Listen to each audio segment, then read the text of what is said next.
오늘은 아무래도 국정브리핑 얘기를 해야겠죠. 이 얘기를 좀 많이 해야 될 것 같은데 오늘 오전 10시에 윤석열 대통령이 국정브리핑을 열어서 일단 연금, 의료, 교육, 노동 이렇게 4대 개혁에 대해서 성과를 설명을 하고 앞으로 이런 방향으로 가겠다라고 이제 방향 제시를 했고요. 그다음에 언론과 질의응답 시간도 가졌습니다.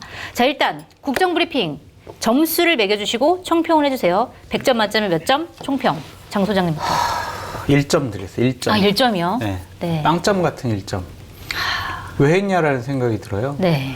그리고 국정브리핑을 원고를 읽으시는 거 그리고 기자들 일문일답을 보니까 와, 큰일 났다. 대통령이 진짜 저렇게 생각하는구나. 와, 진짜 우리 목숨 보전은 우리 스스로 각자 도생해야 되겠구나. 네. 다치면 안 되겠구나. 뭐 그런 생각이 들었고, 기자 일문일답에 우리가 좀 이따 얘기하겠지만은 당정 갈등은 없어요. 그게 자유민주예요. 이렇게 얘기했잖아요. 네. 대통령 참 앞과 뒤가 다른 분이구나. 거짓말쟁이구나. 저녁 약속은 취소해놓고 갈등이 그러니까. 없다. 제가 뭐 얘기도 많이 들었거든. 근데 당정 갈등 없다? 자유민주라는 얘기를 하시면은 그러면은 김기현 대표는 또 왜 쫓아냈고 이준석은 왜 쫓아냈고 네. 한동훈한테도 비대위원장하고 할 때 너 그만둬 왜 이랬을까? 그러니까 못 믿겠어요. 솔직히 해서 오늘 브리핑하고 기자회견하는 거 보고 아, 대통령의 말을 못 믿겠다 이제 그 생각이 들더라고요. 네. 1점 주셨습니다. 박 실장님은요? 저는 이건 점수를 매길 일은 아닌 것 같아요. 네. 일단 메시지가 아니고 이거는 비상벨이에요. 비상벨. 그거 무슨 네. 의미죠? 대통령이 오늘 브리핑을 하고 기자들과 일문일답을 하는 이 상황 전체가 우리나라에 울리는 비상벨이에요. 비상벨이 울렸다. 대통령이 지금 이상하다. 네. 근데 이분이 국정을 다 책임지고 있다. 우리나라 큰일 났다. 네. 라는 비상벨이에요. 네. 저는 딱 첫인상이 대통령이 처음에 모두 발언할 때 그 뭐 한 얘기 있잖아요. 거기에 카메라가 주민으로 딱 들어가는데 The buck stops here라고 딱 써 있어요. 네. 그게 모든 이제 책임은 나에게 있다. 최종 책임은 나에게 네, 있다. 네. 그렇잖아요. 전 딱 바로 그걸 보고 뭘 느꼈냐면 왜 더 거기서 멈췄어. Stops there 또는 not here 이렇게 돼야 맞는 건데 네. 그게 왜 거기서 멈춰가지고 네. 더 거기서 왜 하필 거기서 스탑했냐 이거죠. 큰일 났다 이제. 네. 그런 생각이 들었습니다. 이제 보다 체계적이고 전략적인 대응을 할 수밖에 없다는 생각이 들어요. 누가요? 국민들이요. 뭐 야당도 그렇고 네. 한동훈 대표도 마찬가지고 대통령이 물론 예의상 사실관계를 호도하거나 말하기 어려운 부분도 그렇게 가는 것도 있는데 그런 거 부분도 전 있다고 생각해요. 예를 들어서 뭐 여사 수사 문제에 관련돼서는 저는 그 부분도 맞다고 생각해요. 대통령이 내가 얘기하는 건 부적절하다. 네. 그거 뭐 대통령이 제가 봐도 우리 와이프 수사 제대로 안 됐죠 라고 얘기할 리는 좀 없잖아요. 과거 봤을 때. 그래서 그 정도 톤은 맞다고 생각하는데 여러 얘기들이 기본 상식에 못 미치는 네. 어긋나는이 아니에요. 못 미치는 판단을 하고 있다. 이거는 상당히 위험하다. 네. 그리고 앞서 이제 저희가 사전 토크할 때 송채경화 앵커님이 그 대통령이 화를 냈다라고 보셨는데 네. 저는 예전과 약간 다른 걸 느꼈어요. 예전에는 화를 아니 내가 이렇게 했는데 니네들 말이야 어떻게 그걸 모르고 그럴 수 있어 약간 이런 격정이 느껴졌거든요. 네. 근데 물론 그건 다 틀린 말이죠. 대통령이 이제 딴 나라에 살고 계시니까 그냥 그렇게 얘기하는 거. 지금은 그러니까 얘기할 때 이런 뉘앙스적이면 옛날 같으면 이렇게 얘기했는데 네. 지금은 그냥 이렇게 얘기해요. 약간 좀 포기한 상태 뭐 약간 네, 그런 건가요? 그러니까 저는 대통령의 격정이 별로 안 느껴졌어요. 내가 하도 기자들이나 브리핑 안 하고 기자회견 안 한다니까 해. 근데 솔직히 말하면 니네들 중에 내 말 제대로 듣고 내 말 이해하고 써줄 애들 몇 명이나 있겠어. 어차피 너희들은 다 나를 흔들 사람들 아니야. 심지어 여당 대표도 나를 흔들려고만 하잖아. 난 그래서 이제 니네들 신경 안 쓰고 내가 생각한 대로 갈래. 약간 그 결심한 게 느껴지고 태도가 네. 그러니까 뭐랄까 국민들을 이제 설득할 마음이 없어요. 어차피 비판하는 세력들은 그냥 비판할 거니까 그리고 거기에 넘어간 국민들도 나쁘게 볼 것 같다. 네. 나는 돈켜 신경 안 쓰겠어. 내 갈 길 가겠어. 이걸 한마디로 얘기하면 히키코모리 모드가 된 거예요. 네. 이제 아예 굉장히- 대통령이 국민들을 설득할 생각도 저는 안 하고 있다고 봐요. 네. 가장 위험한 상황. 그러면 정말 뭔 짓을 할지 몰라요. 그래서 저는 가장 그걸 느낌을 제가 봐도 제 느낌인데 그래서 이건 상당히 위험한 상황이다 지금 네. 라는 생각이 들었습니다. 어쨌든 사회에 비상벨을 울리고 히키코모리 정치를 지금 하고 있는 이키코모리 모드가 좀 더 나은 것 같아요. 히키코모리 모드. 네. 알겠습니다. 자, 그럼 하나하나 좀 구체적으로 살펴보도록 하죠. 일단 연금 개혁안에 대해서 대체적인 방향을 설명을 했는데 일단 가장 큰 거는 세대 간의 보험료 인상 속도를 좀 차등화를 해서 젊은 사람들은 좀 천천히 올리고 좀 나이가 있는 사람들은 좀 많이 올리고 그런 방식으로 하겠다라고 얘기를 했는데 이거에 대해서 오늘 참여연대가 그 성명을 냈더라고요. 그러니까 기존의 국민공론화위원회가 결론을 냈던 거는 좀 더 내고 더 받자 이거였는데 이거로 거꾸로 가고 있는 거 아니냐 이렇게 성명을 내면서 이제 비판을 하기도 했는데 오늘 나온 연금 개혁안 어떻게 보셨어요? 저는 유일하게 동의하는 부분이에요. 아 그렇군요. 더 내고 더 받는 거는 연금 개혁을 뭐 하지 말자는 얘기는 저는 똑같다고 생각이 들어요. 네. 고통스럽고 정말 국민들은 억울하겠지만 더 내고 덜 받아야 국민연금이 계속 지속 가능할 수밖에 없는 것 같더라고요. 그 자꾸 뭐 모수개혁, 구조개혁만 이렇게 얘기하는데 다 필요 없어. 돈 없으면은요 국민연금 이거는 다 그냥 완전 파산이에요. 뭐 폭동 일어날 거예요. 국민들은 불입을 했는데 돈을 못 받는다. 지금 우리 평균 수명이 거의 90살에 가까워지고 있잖아요. 네. 지금 연금 설계는 정말 길어봤자 한 75살? 이 정도 상황을 가정을 해서 연금을 설계한 건데 지금 90살까지 평균 연령이 늘어나면은 더 내고 덜 받는 수밖에 없어요. 네. 그런데, 군인연금, 공무원연금 같은 경우에는 국가가 세금으로 1년에 지금은 10조씩 보존을 해주고 있거든요. 그래서 결론적으로 말씀드리면 국민연금도 국가가 이제 보조를 해줄 수밖에 없는 단계로 갈 수밖에 없을 것 같아요. 네. 그래서 저는 뭐 젊은 사람들 더 내고 나이 드신 분들은 좀 덜 내면서 받는 기간을 좀 늘리려고 하는 것이 세대 갈라치기다라고 비판하는 분들도 있는데 네네.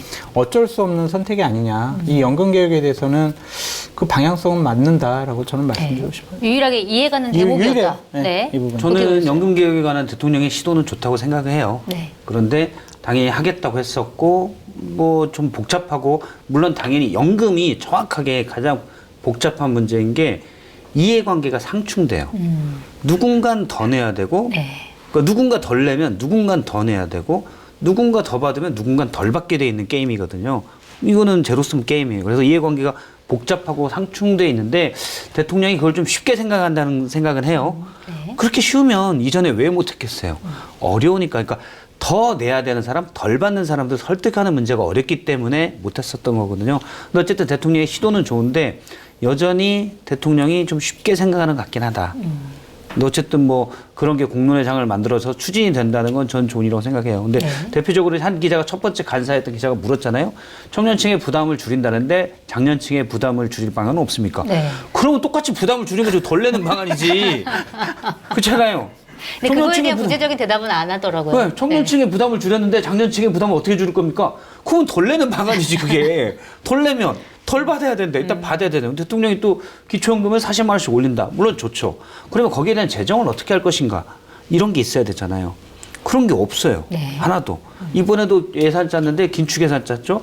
경제도 안 좋은데 긴축 예산을 최대한 짜놓고 이것저것 쓴다고 많이 해요. 근데 보면 예를 들어서 간병비 지원 같은 게 20매덕 퍼센트라면 30%가 줄었어요. 정부에서 네. 86억 정도 하는 게 있었는데 네, 네. 줄였어요. 그러면 알게 모르게 대통령 눈에서 안 보인 데서는 예산을 줄일 수밖에 없어요. 네. 그러잖아요. 이거 쓰고 저거 쓰고 저거 쓰고 했다. 자, 우리 이렇게 다 도와줍니다. 하지만 긴축재정 그러면 어디선간 준 거죠. 그렇겠죠. 그렇죠? 물론 광복 계산도 줄었어요. 6억 원. 네, 6억 원 줄었어요. 네. 그러니까 그런 식으로 결국은 줄이게 됐어요. 그러니까 대통령은 그거를 퍼주는 이거 해, 이거 하겠어, 라고 하고 기재부에는 자 긴축재정이야 맞춰주면 아니 그 위조 앞에 찍습니까 기재부에서 그러게요. 어딘가는 줄게 돼 있는데 대통령이 저는 그런 건 잘 모르는 것 같다. 예를 들어서 뭐 국민연금 어떻게 할 겁니까? 운영수익률을 제고하겠습니다. 그럼 이전에 했던 사람들은 바보예요. 국민운용본부는. 그러게요. 다들 잘 하려고 했는데 안 됐을 그렇죠. 뿐인데. 그 다음 멘트가 나온 게 뭐냐면 운영수익률을 제고하고 안정장치를 더 강화시키겠습니다. 네. 이거는 법칙이에요. 하이리스크 하이리턴이에요. 제고할 수 있는 방안이 있습니다. 도박성을 좀 더 하이리스크로 가면 리턴이 높아지게 돼 있어요. 물론 뭐 보다 하지만 전문가를 안정성은 좀 영입하거나 떨어지죠. 그렇죠. 네. 전문가를 영입하거나 그런 것도 필요한데 대통령의 일관된 모습은 너무 다 모든 사항을 쉽게 보고 있다. 네. 그래서 나오는 부작용들에 대해서 전혀 잘 모른다. 대표적으로 의료 대란이죠. 네. 그런 것들은 좀 있는 것 같아요. 근데 이 부분에서 얘기 안 한 부분이 있잖아요. 어떤 거요? 국민연금만 얘기했잖아요. 네. 저는 문제가 공무원연금, 군인연금, 사학연금이라고 생각을 하거든요. 그거에 대한 통합은 아직 아니다 뭐 그렇게 얘기를 하더라고요. 통합 문제가 아니라 이거 구조를 다시 짜야 된다니까요. 이거야말로 구조랑 모수개혁을 같이 해야 되는 부분이에요. 이거 지속 가능하지가 않아요. 저는 공무원연금을 받아요. 네. 정말 저는 감사하다고 생각을 부정한 하는데. 생활을 오래 해서 부럽다. 받으시는 거예요. 네. 근데 이거는 제가 봐도 말이 안 되는 구조예요. 제가 낸 거에 제가 우리나라 평균 수명까지만 살면 3.5에서 4배를 받아요. 내가 낸 금액이. 그러니까 네. 1억을 냈으면 4억을 받는 거야. 말이 안 되는 구조를 지들이 설계를 해놨어. 근데 이걸 개혁을 안 해?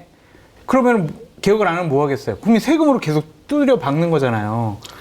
그러면 국민연금은 그대로 국민들을 보고 희생하라고 그러고 공무원 군인연금은 특수한 상황이긴 하지만 그걸 개혁을 안 하겠다라는 것은 이거는 좀 무책임하다. 전 그렇게 말씀드리고 네. 싶어요.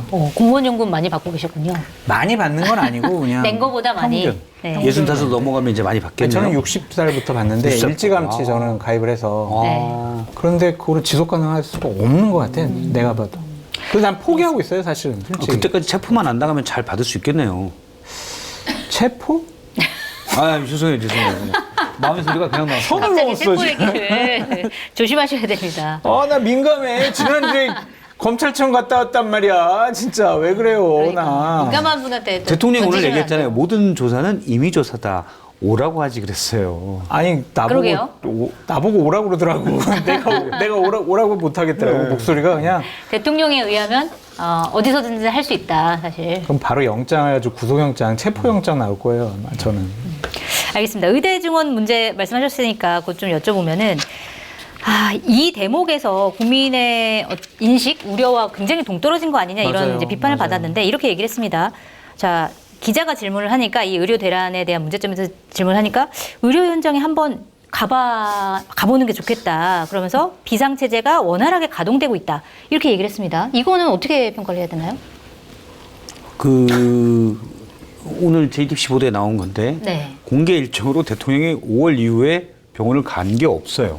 아, 그래요? 네. 본인이 비공개로 마치 갔나 가본 보지. 것처럼 말씀을 하셨는데. 그렇죠. 아니 여러분들 한번 가보세요라고 했는데 네. 4월인가에 갔대요. 아. 그런데 지금 문제가 이제 예전에도 문제였는데 지금은 전문의들의 전공이 10,000명이 빠진 자리를 전문의와 간호사들이 진짜 혼신의 힘을 다 더해서 정말 해서 지금까지 버텼는데 이제 더 이상 못 버티겠다. 그렇죠. 네. 그래서 이제 어떻게 보면 나자빠진 경우잖아요. 점점 더 심각해지고 있는 이건 상황이고. 못 버티는 상황이 된 거예요. 그러니까 임계치에 올라가서 터진 겁니다, 지금이. 그런데 대통령이 그런 과정을 이해 못하고 지난 4월에 봤던 경험으로 이분들이 열심히 일하니까 됩니다. 이거는 제가 볼 때는 그냥 국민들을 안심시키려고 하는 얘기가 아니라 정말 그렇게 믿는 것 같아요. 네. 그래서 아니, 근데 이거는 국민이 이제 제때 치료를 받지 못해서 사망하는 사례들이 보도도 네. 나오고 이제 그렇게 되고 있잖아요. 아마 대통령은 그거는 반국가 세력들이 그냥 있는 늘 병원에 있을 법한 사망 사고를 선동시켜서 그렇게 가짜 뉴스를 만들고 있다고 보는 것 같아요. 네. 기존에도 그런 사례가 있었고 그렇죠. 이게 의료 대란 때문에 더 많아진 건 아니라 이런 인식일 그렇죠. 수 근데 이거 있다는 기본적으로 다들 언론에도 나오는 게 지금까지 버티던 특히 응급실 같은 경우가 이제 더 이상 못 버텨서 거의 붕괴되는 그런 시기인데 네. 그러니까 쭉쭉쭉 스트레스가 쌓여서 여기서 터진 건데 이렇게 이 과정으로 이해를 못하고 그때 잘 막더라. 지금도 잘 밟을 거야. 앞으로도 잘. 이거는 그러니까 상식에 못 미치는 판단이에요. 상식에 어긋나는 게 아니라 제가 다시 네. 한번 얘기하지만 어긋나는 게 아니라 전혀 비과학적인 상식에 못 미치는 판단이에요. 네. 그리고 의료진들이 지금 앞서 그 얘기도 있었죠. 혼신의 힘을 다해서 의사와 간호사들이 나는 그래서 끝까지 하면 비상진료 체계가 된다. 이분들 죽으라는 얘기예요. 혼신의 힘을 매일매일 다할 수는 없는데. 없죠. 네. 본인 그렇게 절대 안 하거든요. 네. 근데 지금 69시간도 아니고 한 120시간짜리 얘기를 지금 계속 하고 있는 것 같아요. 네. 네. 알겠습니다. 이 의료 대란에 대한 인식 어떻게 보셨어요? 그러니까 원활하게 가동되고 있는데 왜 그러면 초록 잠바 입고 지금 보건의료 재난 위기 심각 단계라고 자기들이 얘기를 하고 있고 네. 또 진로 유지 명령 이런 것들은 계속 강압적으로 내리고 있잖아요.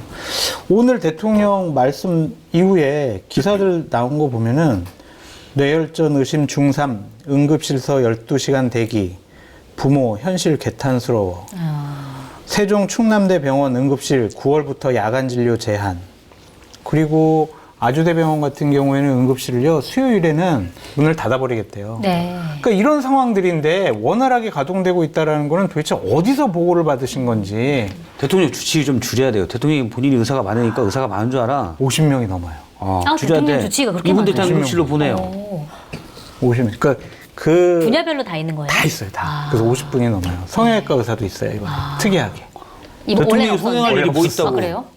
대통령이 성형할 일이 뭐 있다고 성형외과 의사가 있는 거죠? 그러니까 이번에 이상한 게 들어갔어요. 이번에 윤석열 정부 들어서가지고. 네. 그러니까 본인들은 심각성을 못 느끼는 것 같아요. 그래서 대통령이 응급실을 방문하고 병원을 방문했는데 상황을 봤는데도 원활하게 돌아가고 있다라고 판단을 했다면 정말 대통령실 참모들과 보건복지부에 계신 공무원들이 일을 너무 잘한 거다. 자, 대통령 오시니까 자, 원활하게 응급의료 체계가 돌아가는 걸 대통령께 보여줍시다. 자, 뭐 여러 가지 예행 연습도 하고. 네. 꾸며진 대파 발언처럼 거죠. 약간 꾸며진 꾸며진 그런 시간이 거예요. 있을 수 이건 있다. 거짓이에요. 네. 그런 거를 보고 대통령께서 원활하게 돌아가고 있다. 그리고 며칠 전에는 대통령실 고위 관계자는 관리가 가능한 상황이다. 이렇게 얘기를 한 것은 국민들의 체감과는 정말 다르다. 이거 정말 그래서 큰일 났다고 생각을 하는 거예요. 네. 이렇게 생각을 하니까 그냥 밀고 나가도 될 것 같아. 이런 거 아니에요. 네. 어떤 협상 같은 거 필요 없어. 그냥 와 조금만 더 밀어붙이면은 확실하게 의료개혁 해낼 수 있어 라는 생각이잖아요. 국민들 죽어나간다니까요. 이거 어떡하려고 그래요. 어제인가요? 중앙일보가 일면에 보도한 게 있는데 이제 네. 수술질이 멈추고 있다. 그러면서 그 중에 또 예를 든 게 이식 수술이 가장 위급하고 그런 분들이 이식 수술을 받는 거잖아요. 간, 심장, 신장, 폐, 췌장 네. 이렇게 5대 이식 수술이 의사들이 부족해서 전공의가 빠지니까 의사들도 부담이 더 세게 되고 힘드니까 수술이 확 줄었죠. 네. 그리고 마취 의사들도 특히 더 줄었대요. 네네. 그래서 이식 수술 건수가 과거에 비해서 확 줄었다는 거예요. 기간상. 네. 그러면은 간을 이식을 받으려는 분들은 이게 한시가 급한데 대기를 쭉 하고 있잖아요. 수술이. 네. 그러면 예전에는 대기한 분들이 수술이 빨리빨리 이루어지는데 우리나라 이식 이게 상당히 높거든요, 기술이. 이루어지는데 의료진이 부족하니까 자꾸 밀리고 그 대기 중에 그러니까 과거에도 물론 위급한 분들 대기 중에 사망하시는 분들이 꽤 있었는데 올해 같은 기간으로 비교하니까 70명이 늘었어요. 아, 정말 굉장히 큰 숫자네요. 네. 네. 물론 이제 다른 이유도 있을 수가 있겠죠. 그런데 기사에는 그렇게 나오더라고요. 보통 이식할 장기들은 뇌사자들이 이제 기증을 하는 걸로 이루어지는데 뇌사자로 하는 기증들은 과거보다 더 많았다는 거예요. 이거는 그래서 통계적으로 물론 이 환자들의 상태를 그대로 1대1로 비교를 할 수는 없죠. 네. 작년과 올해 같은 기간에 물론 그런 변수는 있지만 한 7% 정도가 더 사망자가 늘었다는 건데 여기에 분명 최소한 수십 명은 수술을 제때 받았으면 살 수 있는 분들이 네. 수술이 미뤄진 건 팩트니까 네. 수술 건수가 줄었어요 많이. 그건 팩트니까 사실 그래서 사망했다고 봐야죠. 그럼 실제로 직접적인 연관성을 뭐 딱 찍기는 어려운 상황이지만 그 여파로 목숨을 잃는 사람들이 지금 대거 생기고 있어요. 네, 이게 국민의 생명에 대한 문제인데 이거를 조금만 참아달라고 얘기를 하는 게 과연 맞는 건지 이런 좀 총장님 하나만 짧게 좀 말씀드리면 네. 국무총리도 27일 날 관계장관 대책회의를 하면서 부작용이라고 그랬거든요. 부작용. 아, 이 사태가 단순한 부작용이다. 부작용이 좀 나는 것은 좀 국민들께서 좀 참고 그렇게 좀 인내해달라 이렇게 얘기를 하던데 이건 생명과 관련된 일인데 어떻게 부작용이라고 얘기할 수 있을지 그 인식도 참 문제다라는 생각이 들고 지금이야 지금 꾸역꾸역 어떻게 지금 그냥 버티고 있는데 코로나 같은 팬데믹 상황이 갑자기 오면은 어떡할 거냐고요 진짜. 맞아요. 당장 또 추석 때 네. 사고가 많이 나는데 네. 그런 부분도 좀 어떻게 처리가 원활하게 될지 난 그런 것도 이해가 안 돼. 대책이 없는 사람들이야 진짜 이거. 과연 국가를 운영할 능력과 자격과 생각이 있는 사람들이냐. 네. 그런 생각이 자꾸 연찬회에서 조계용 장관도 기사 나온 거 복지부 장관이 그런 얘기를 했네요. 24시간 운영하는 응급의료기관 490개소 중 406개소가 정상 운영되고 있다. 응급실 병상 수도 전공의 집단 이탈 전에 비해 이번 주 평균 98% 정도 유지하고 있고 아니 병상을 누가 전국에 나갈 때 병상 뺏어 나갑니까? 나는 진짜 이 사람들 숫자는 똑같은데 이 어차피. 사람들 바보 같아. 네. 아니 병상 있으면 나 갈게요. 그러면 병상 있는 거 여기서 몇 개 떼고 이거 내가 입사할 때 산 거 내가 가져갈게요. 가져갑니까? 병상이 있는 걸로 응급실이 제대로 돌고 있고 490개소 중에 406개소가 불이 켜 있으니까 응급실이 돌아가고 있다고 생각하는 거예요. 사실은 환자는 받지 못하고 있는데. 의사가 있어야 의사가 있어야 네. 그리고 응급 환자는 어떤 환자들이 뭐 무슨 정형외과상 큰 다친 분들이 올 수가 있고 크게 내부에 이런 내과 긴급한 환자가 있고 심장 문제가 있고 여러 사람들이 다 가는 데가 응급실이잖아요. 그렇죠. 그러면 각 의사들이 배후에 다 있어야 이분들 오면 응급의학과 교수가 보고 일단 이쪽 해서 하는데 그게 안 이루어지니까 못 받는 거예요. 네. 아니 그러면 소방대원들이 총 맞았습니까? 응급실 가서 다 했는데 왜 뺑뺑이 돌고 있어요? 그렇죠. 드라이빙해요 소방관들이. 조경 복지부 장관하고 장상현 수석 나는 이런 분들은 그냥 이제 그만해야 돼요. 맞아. 이런 말도 안 되는 소리를 아마 국민의힘 의원들이 오늘 연찬에서 이런 거 보고 한심하다고 할 거예요. 네. 에이. 한심하다고 생각할 텐데 대통령 눈치 보이라고 얘기를 못 할 거야. 보니까 그러면 한동훈 국민의힘 의원들도 아닌 거죠. 한동훈 대표는 그 얘기 할 때 자리에 없었더라고요, 연찬의 자리에. 한동훈 대표는 그냥 네. 한동훈 대표가 세게 얘기했더라고요. 보고 다 들었다. 어차피 뒤에 쓸데없는 얘기하는 거. 쓸데없는 얘기는 이제 뺐지만 네. 거의 그런 뉘앙스로 얘기를 했더라고요. 아니 근데 정부의 대책이 말이에요. 뭐 추석 때 진찰료를 150%에서 250%로 올려준다. 진짜 의사가 없는데 진찰료 올려봤자 뭐 하냐고. 그리고 그러게요. 내년도 예산에 4천억 정도 더 태워가지고 전공의들 한 달에 100만 원씩 한 4, 5개월 주겠다. 이걸 대책이라고 내세우고 있으니 의사들은 더 화나지. 우리가 돈 100만 원 못 받아가지고 지금 내가 파업하고 막 사퇴하는 거야 막 이럴 거 아니에요. 진짜 대책 내놓는 게 그렇다고 저 한겨레 고의 신문 사장님께서는 분류라고. 저희들 출연료 5만 원 더 올려주시면 저희들 추석 때도 나와서 방송하고 우리는 그렇게 할 수 있지. 수당 10만 원 더 주면 열심히 더 하지. 근데 의사들은 안 그래요. 계신 분들이니까. 근데 의사들은 없다면서요, 지금. 없는데 뭐 의사가 올려줘봤자 없어. 어떻게 없는데 하겠어요? 의사 어떻게 해? 100만 원 준다고 그 100만 원? 가야지. 물론 이제 생활이 어려운 의사들도 있을 수가 있어요. 그런데 소수예요. 대부분 의사들은 안 그래요. 근데 그거를 똑같이 지금 보고 그러니까 정부가 대책 내는 사람들이 바보 같은. 그리고 오늘 대통령도 그 얘기했고 조경 장관도 그 얘기를 했는데 대통령이 그 얘기를 했어요. 막 약간 화나듯이 그때는 약간 그러더라고. 아니 내가 마음이 열려 있다. 의사 단체도 여러 단체가 많고 합리적인 그런 통일한 안을 가지고 와라. 그런데 안 가지고 와요. 네, 그럼 정부가 그렇게 어떻게 합니까? 정부가 합리적 통일안을 만들어야 될 책임 있는 사람들이에요. 의사단체들이 대통령님 조금만 참아주십시오. 저희가 합리적인 안을 가지고. 의사단체들이 그렇습니까?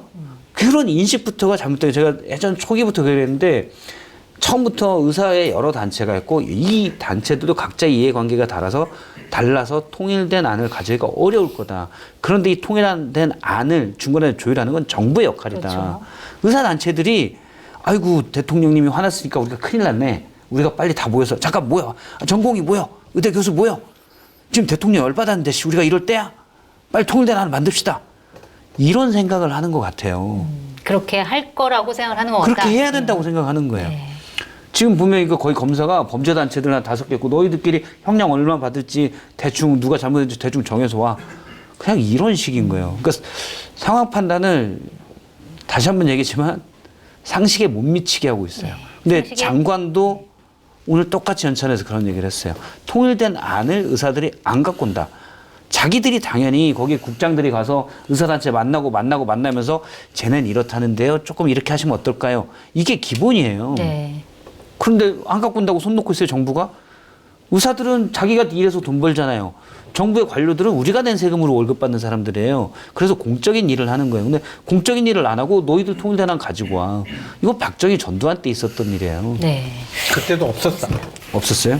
심지어 그때도 없었다, 이런 일은. 국민의 생명을 담보로 이런 일을 그러니까. 하는 건 없었다 말씀하셨는데, 자, 이 의대 증원 얘기 나온 김에 그래서 이 상황의 심각성 때문에 한동훈 국민의힘 대표가 하나의 대안을 제시를 했죠. 2026학년도 예. 입시 같은 경우에는 한번 유예하고 다시 생각을 해보자 이렇게 얘기를 했는데 대통령이 이제 거부를 했고, 그것 때문에 이제 틀어진 것 때문에 당정 갈등설 뭐 이렇게 5번째 뭐 윤한 갈등이라든지 뭐 이런 얘기들이 막 나왔는데, 이거에 대한 당정 갈등에 대한 질문이 나오자 오늘 대통령께서는 이렇게 말씀하셨습니다. 당정과 아무 문제 없다. 다양한 의견이 나오는 게 자유민주 아니냐라고 하면서 뭐 한동훈 대표 이름은 아예 언급조차 안 하더라고. 이거 어떻게 봐야 돼요? 아니 그럼 왜 연찬에 안 가고 왜 만찬을 왜 취소했냐고 그러면은. 예? 그리고 임요한 최고위원한테 전화해가지고 엄청나게 깼대요. 아, 그래요? 최고위원회의 때 이렇게 지금 의료 대란이 나서 지금 여러 가지 정부가 다른 대책도 마련하고 의사분들과 여러 가지 협의, 대화, 타협을 해야 된다. 네. 저는 뭐 믿지는 않지만 정말 일설에는 대통령이 직접 인유한테 전화해가지고 정말 아주 크게 격려를 했다고 그러한 헛소문도 막 떠돌아다니더라고요. 맞는 것 같아요. 그걸 근데 옆에 사람들이 있을 때 얘기해서 옆에 사람들이 다 들었다고. 네, 하여튼 저는 헛소문이라고 생각하는데 네. 대통령께서 요즘 경로가 많이 줄었다고 하는데 설마 네. 경로하셨겠어요? 근데 또 일설에는 전 전혀 믿지를 않는데 네. 대통령 참모들이 의료 대란의 이응자만 꺼내도 지금 대통령께서 지금 뭐 하는 거냐고 지금 얼마나 잘 되는데 지금 우리가 좀만 버티면 의료 개혁할 수가 있고 말이야. 정원도 역대 대통령 못한 거 내가 해낼 수 있는데 너희들 지금 입 다물어! 이랬다라는 헛소문이 있어요. 그러니까 믿진 대통령은 않으시지만. 전 정말 믿지 않아요. 네. 이런 나쁜 괴담, 선동 이런 것들이 있다라고 정말 시청자분들께 알려드리는 건데 정말 저는 그렇다고 하더라도 대통령께서 일반 국민들이 상당히 걱정하고 어려워하고 있으니까 좀 현실을 좀 한번 좀 파악을 해주시면 어떨까 그럼 그런 오늘 생각이 들어서 오늘 대통령이 당정 문제 없다라고 한 거는 거짓말이다. 대통령 거짓말했다라고 하면 참 나라가 불행한 거지 그냥 네. 앞뒤가 좀 다르다. 앞뒤가 다르다. 근데 저는 사실 그 정도까지는 이해해요. 네. 뭐 아, 뻔히 다 싸운 거 국민들이 다 아는데 그래 우리 대판 싸웠어요. 어떻게 할까요? 아, 이 자식 때릴 수도 없고 그런 얘기 하긴 좀 그렇잖아요. 네. 차라리 그러니까 때려. 그냥 그 정도로 얘기하는 건 전 이해하는데 네. 사실 뭐 그런 건 이해해요. 그런데 앞서 이제 의료 대란에 대해서 그 정도 헌신적으로 간호사와 의사들이 힘을 다하고 있기 때문에 이분들이 좀 더 하면 충분히 극복 가능합니다. 이런 얘기를 하는 거는 이거는 정말 말이 안 되는 거죠. 네, 알겠습니다. 사태 해결 대통령이 기존에 저는 이제 민주주의 후퇴시킨 것만 가지고 많이 비판을 했는데 전 뭐 알고 있었어요. 근데 너무 무능해요. 너무 무능하다. 네. 일단 의료 대란 그렇죠. 네. 그래서 뭐 5세 입학 교육도 개혁한다고 했다가 처음에 5세 입학 나왔다가 욕 뒤지게 먹고 뺐잖아요. 네. 박수현 장관만 잘렸죠. 그리고 그 다음에 킬러 문제. 오늘 사실 좋은 일 했다면서 거기도 나와서 킬러 문제를 배제해서 뭐 학교 교육을 정상화시켰다. 네. 이건 통계에 나온 거예요. 사교육비가 더 늘었어요. 네. 그리고 제 딸이 수험생이었는데 네네. 준 킬러? 준킬러가 늘어서 네. 부담은 더 커졌다는 거예요. 그러니까 대통령이 너무 사안을 너무 간단하고 너무 쉬운 걸로 보고 이렇게 라고 하는데 사실 복잡한 면이 되게 많거든요. 네. 근데 그거를 밑에 사람들이 얘기하면 경로. 그러니까 밑에 사람이 얘기 않고 대통령이 지시한 대로 가니까 지금 모든 문제가 발생하고 있는 거예요. 네. 의사 10,000명 부족하다, 15,000명 부족하다니까 그럼 2,000명씩 5년 뽑아. 이렇게 단순한 해법이 어디 있습니까? 그럼 1년에 그냥 15,000명 뽑죠, 화끈하게. 네.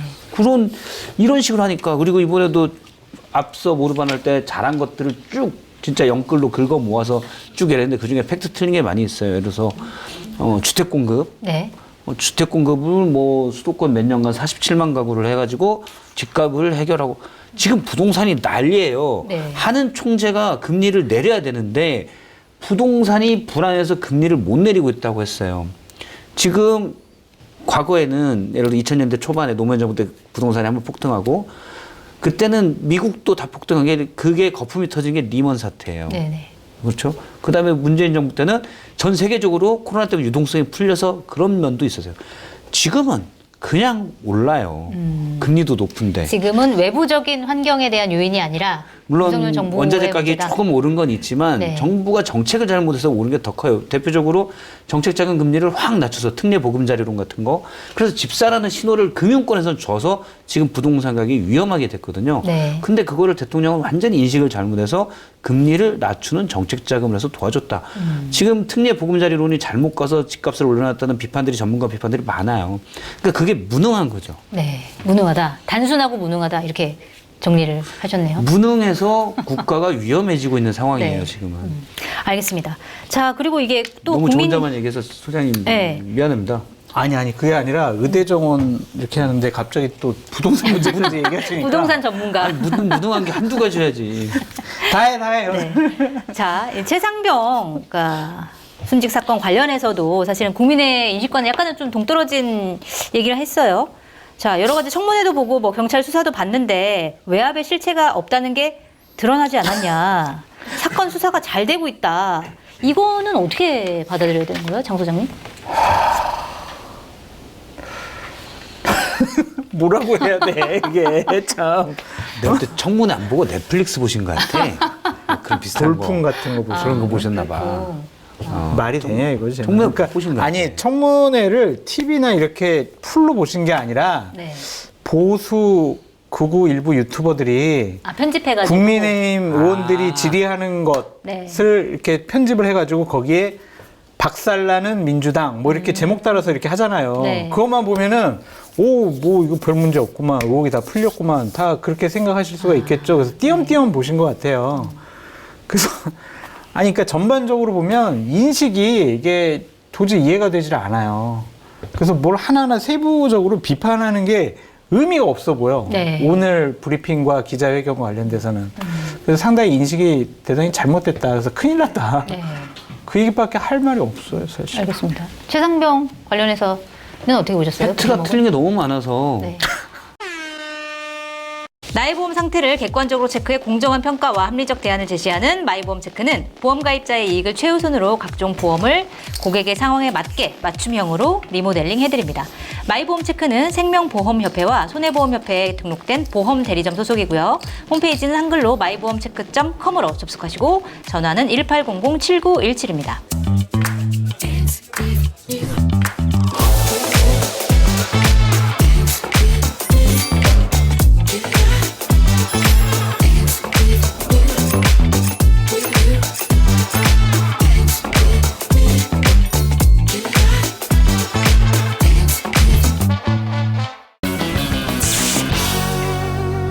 최상병 관련해서는 어떻게 보셨어요? 팩트가 틀린 게 너무 많아서 네.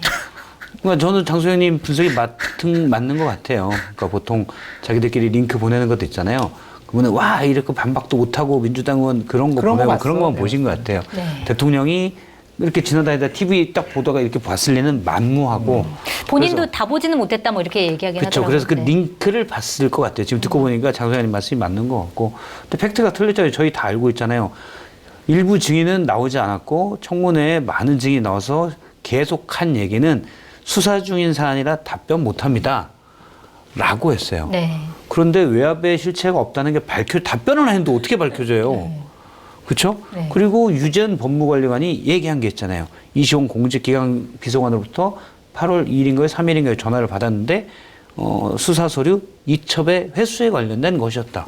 이게 외압의 실체가 밝혀졌어요. 네. 그런데 본인 본 것만 딱 보고 없다. 다시 한번 얘기하지만 상식과 다른 게 아니라 상식에 못 미쳐요. 상식에 어긋난 게 아니라 상식에 못 미친다. 네. 자, 그리고 이 대목도 사실은 논란이었는데, 그러니까 김건희 여사 명품백 수수 논란 관련해서 검찰 조사를 받았고, 검찰이 무혐의 결론을 냈는데, 조사 과정에서 이제 다른 장소에 불러서 비공개 특혜 조사를 받았다라는 논란이 이제 거셌는데, 이 부분에 대해서는 대통령이 감쌌죠. 조사 방식은 수사기관이 결정할 수 있다. 아까 말했던 임의조사이기 때문에 그럴 수 있다. 나는! 그리고 본인도 예전에 조사할 때 전 대통령의 영부인을 사저에 가서 조사한 적이 있다. 이게 아마 과거 권양숙 여사 조사 사례를 얘기를 한 것 같은데 이거는 어떻게 봐야 돼요? 장 소장님?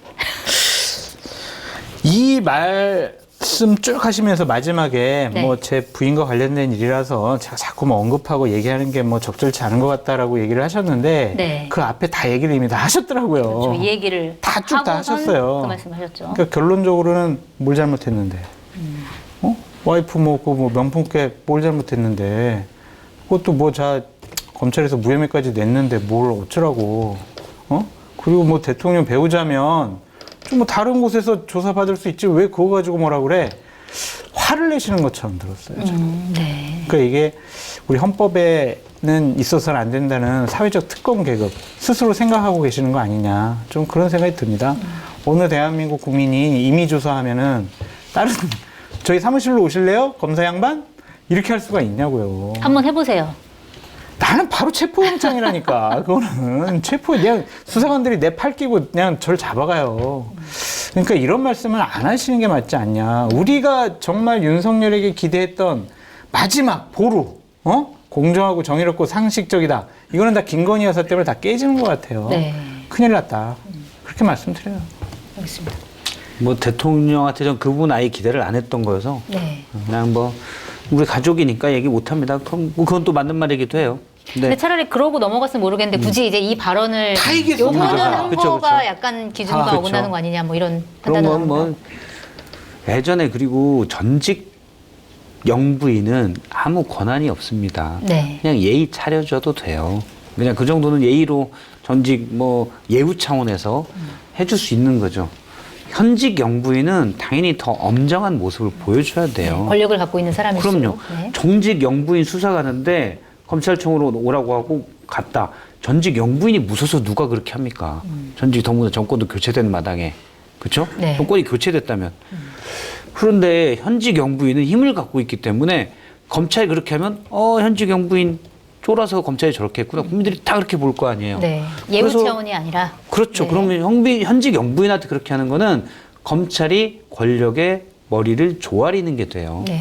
그러면 검찰청이 아니라 토리청이 되는 거예요. 토리청. 이거 위험했어요. 이거 뺄게요. 네. 어쨌든 토리청이 되는 건데 네. 그런 모습을 검찰이 보여주는 거잖아요. 근데 그걸 예를 그렇게 들어 설명하는 건 부적절하죠. 근데 저는 애초에 그 부분은 기대를 안 해가지고. 네. PD님이 토리청 이렇게 메모하셨어요. 이거 쇼츠를 만들어가지고 이제 뿌린다. 이제 박성태 실장, 대통령실, 토리청, 뭐 검찰 토리청, 막말, 논란. 괜찮아요. 우리 큰딸도 이제 대학원 간다고 그랬지. 아씨, 큰일 났네. 대학원 네. 간다고 그래가지고. 어쨌든 여러 가지 논란이 되는 워딩들이 많았는데 결과적으로 중요한 건 국민들이 이 브리핑에 대해서 어떤 평가를 내릴까 이 부분이 되게 중요한 것 같아요. 근데 아까 장 소장님이 말씀하셨죠. 대통령실에서 과연 오늘의 브리핑을 어떻게 평가하고 있냐 이 부분에서 제가 여쭤봤더니 바로 취재를 해주셨잖아요. 답변이 뭐라고 했다고요? 왔습니다. 네. 제가 얘기한 거 아니에요. 저한테 또 댓글에다가 장성철 뭐 이렇게 뭐 저를 얘기하시면 안 돼요. 대통령실 수석, 비서관, 네. 임정광 네. 공통적으로 이런 얘기를 하고 있습니다. 모든 국정 현안에 대해서 자료 없이 막힘없이 답변하는 모습에 감명받았다. 이런 얘기를 참모들이 하고 있고요. 자료 없이 대답하는 게 그렇게 중요한 건가요? 그거를 그러면 그 참모대 비서관 행정관들이 그 모범 답안처럼 만들어서 자기들끼리 돌리고 있는 거 아니에요? 그러면서도 자기들도 답변하기가 애매하니까. 그렇지. 이걸로 그러면서도 그냥 다 네. 가름하자. 걱정은 되는 것 같아요. 네. 당신은 어떻게 생각해? 이렇게 좀 물어봤어요. 물어봐요. 아. 그래서 여론의 흐름이 어떤지는 좀 궁금해하는 것 같다. 이런 네. 좀 생각이 들어요. 근데 이렇게 얘기할 수밖에 없겠죠. 참모들이야. 뭐, 대통령 왜 저런 기자회견을 해가지고 왜 우리를 이렇게 또 곤란하게 만들어 이렇게 할 수는 없잖아요. 네. 근데 기자회견 일문일답은 대통령의 날 생각이니까 참모들이 뭘 어떻게 준비해주기가 어려워. 근데 이거는 원고잖아. 브리핑한 거는. 네. 근데 거기에 정말 국민의 눈높이와 다른 판단과 생각을 한다는 것 자체가 저는 대통령뿐만이 아니라 대통령실 참모들도 상당히 문제다라는 생각이 들고 하나 감사한 건 있어요. 어떤 거요? 앞으로 정말 우리가 아이템이 없을 때 이 보물의 창고예요. 대통령이 저번에 브리핑 때 이런 얘기 하셨지, 기자회견 때 이런 말씀 하셨잖아. 이거 가지고 거의 1시간은 네. 맨날 며칠을 때울 수가 있을 것 같아. 와. 시사 평론가로서의 감사함. 그거는 정말, 네. 정말 저희들 밥벌이 할 수 있게 해줘서 너무나 감사하다. 저는 근데 진짜 지금 위험 신호가 아까 비상벨이라고 얘기했는데 그 국민에 대한 비상벨이고 대통령 입장에서도 위험 신호가 있는 것 같아요. 네. 이번에는 대통령이 정말 국민들을 설득하려는 일의 의지도 저는 못 봤어요. 그냥 네가 어떻게 판단해 난 신경 안 써. 그리고 또 어차피 그냥 그렇게 할 거 아니야. 난 그냥 이렇게 갈 거야. 네. 그러니까 주변에 내 편은 하나도 없어. 배은망도 한동훈도 하고 뭐 그렇게 다 없어. 야당은 씹고 언론도 심지어 보수 언론도 요즘 대통령 비판 많이 하거든요. 그러니까 내 편 하나도 없어. 자, 그 대통령 지지층이 대통령이 생각하는 본인 지지층이 국민들이 약간 이 정도의 스펙트럼이 있었다면 요 정도에서 본인이 지지를 받고 있다고 생각하는데 요즘은 이렇게 받고 있다고 생각을 하는 것 같아요. 네. 그러면 어떻게 돼요? 여기 있는 사람들하고 놀게 돼 있어요. 근데 여기 있는 사람이 그럴수록 누가 더 있어요? 크게 가야 되는 거 아니에요? 국민들을 자기 편으로 끌어들여야 되는 거 근데 아니에요? 이거는 방어 기제예요. 그러니까 이거를 왜냐하면 대통령이 공격하는 사람들을 인정해버리면 자기의 자만심이 무너지게 돼요. 내가 실수하는 거구나. 그러면 나는 옳다로 가려면 자기가 옳다고 주장하는 사람들만 찾게 되는 거죠. 네. 그래서 김문수 같은 분이 장관 후보자가 임명됐죠. 네. 노동부 장관이 되고 김영석 독립기념관장, 이준숙 반통위원장들이 어떻게 골라 이상한 분들이 나라를 이끌게 된 거예요. 왜? 대통령이 이상한 쪽으로 지금 몰려 있고 네. 오늘 신호는 나는 더 이상 이쪽은 상관 안 할래. 내가 옳은 건 나중에 역사가 평가해 줄 거야 라는 생각만 하고 있는 것 같아요. 네. 그래서 결국 상당히 위험하다. 지지율도 떨어질 수밖에 없겠네요. 그러면은 오늘 국정브리핑 근데 뭐 이후로. 30% 정도는 네. 콘크리트라고 지금은 봐야 될 거고 권력형 부정부패가 드러나지 않는 한 그 정도 내외, 30에서의 내외는 계속 유지될 것 같은데 네.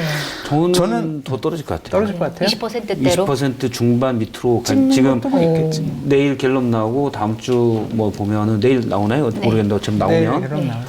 그러면 내일 거에는 반영 안 됐을 수가 있지. 아. 다음 주 의료대란- 월요일 리얼미터에는 반영될 수가 있고. 네. 그러면 많이 떨어질 것 같아요. 저는 제가 대통령실 참모라면 대통령 첫 번째 원고, 첫 번째 리드를 이렇게 했을 것 같아요. 어떻게요?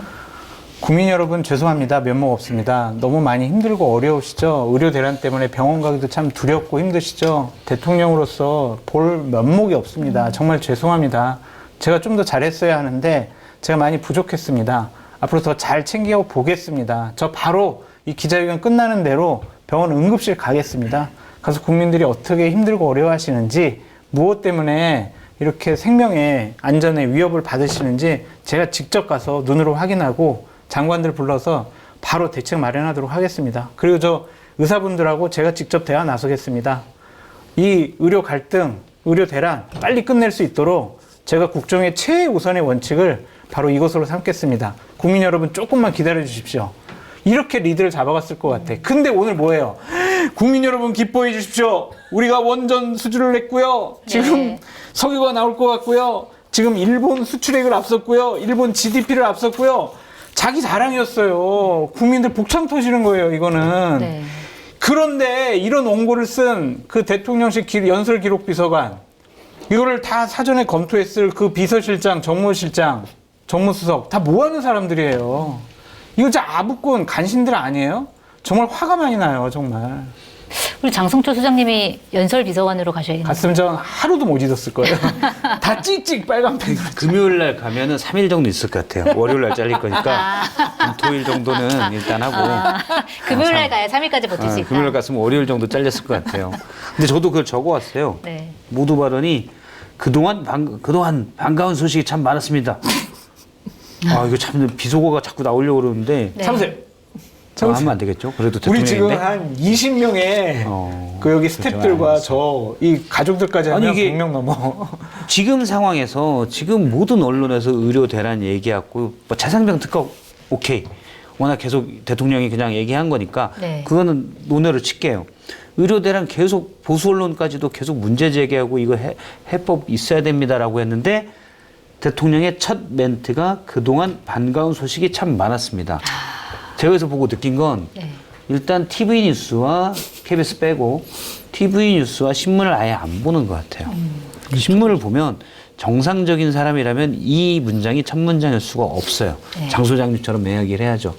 그러니까 결국은 링크 유튜브만 보는구나 라는 생각이 강하게 듭니다. 네. 위험해요. 이 모든 게 스티브 잡스랑 구글 때문인가? 유튜브. 아니 확증 그 편향을 할 수밖에 없거든요. 대통령실 분위기를 가장 잘 알고 대통령 부부와 소통하는 것으로 본인이 얘기하고 다니는 서정욱 변호사가 어제 네. 대통령이 하나도 안 변했다고 아, 그렇게 얘기했어요. 예견을 이미. 했군요. 네, 예견을 해가지고 변하는 것을 우리가 기대하기는 좀 사치다. 네. 그렇게 보이십니다. 알겠습니다. 오늘 브리핑 이후로 아무래도 이분이 더 곤란해지셨을 것 같아요. 한동훈 국민의힘 대표. 네.